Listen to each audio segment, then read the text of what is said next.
فخيطاس يكتر بالبنة، والوصفة ما شاء الله، والبنة ما نحكي لكمش، هبال هبال هبال.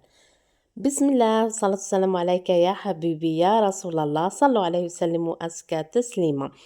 كما راكم تشوفوا اليوم درت لكم وصفة الفخيطاس على طريقتي، تجي بزاف بزاف بنينة وتجي ما شاء الله. انا هنا استعملتها في الفرن، وانتم البنات كما حبيتوا ديروه في الفرن ولا في المقلاة.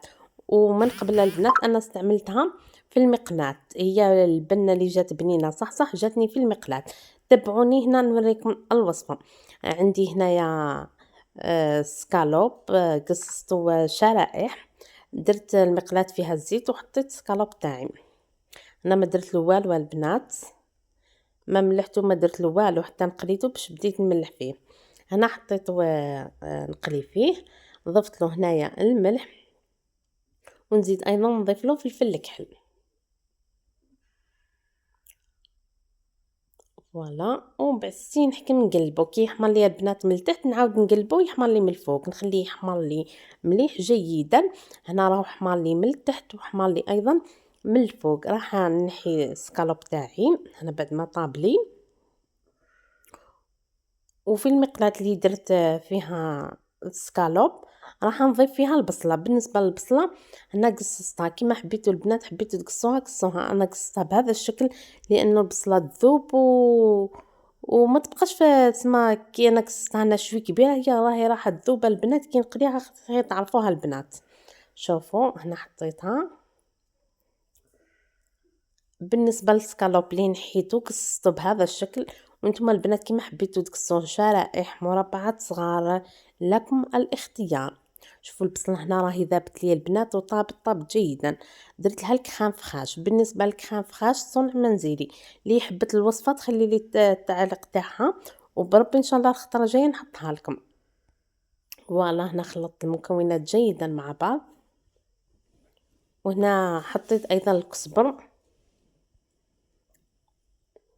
وهنا البنات ما ضفتش الملح لاني راح ندير الفرماج طبعا هو بعد او ملح. هنا خلطت المكونات وراح نضيف السكالوب اللي قصصته بهذا الشكل،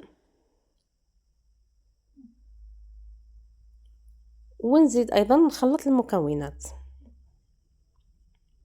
ونضيف لها ايضا فرماج. هنا قد ما تضيفوا لها الفرماج تجي الوصفه تاعكم بنينه، تجي ما شاء الله. هنا بعد ما ذاب لي الفرماج وخلطت والاخر طفيت عليها النار. هنا حطيت كما راكم تشوفوا حطيت الخليط، وزدت ايضا ضفت له هنا البطاطا وراح نغلق عليه. انا غلقت عليه بهذا الشكل.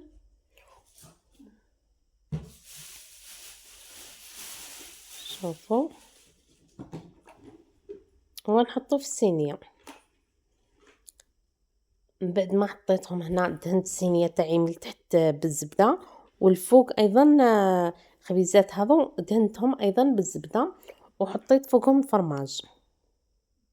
وكما قلت لكم البنات انا استعملت تاع الفرن واستعملت تاع المقلاة، يعني اللي جاتني بنينه تاع المقلاة. درت المقلاة تاعي درت فيها الزبده وحطيتها فوق النار وحطيته هو يطيب، جا ما شاء الله. شوفوا حبوباتي انا راه الفرن.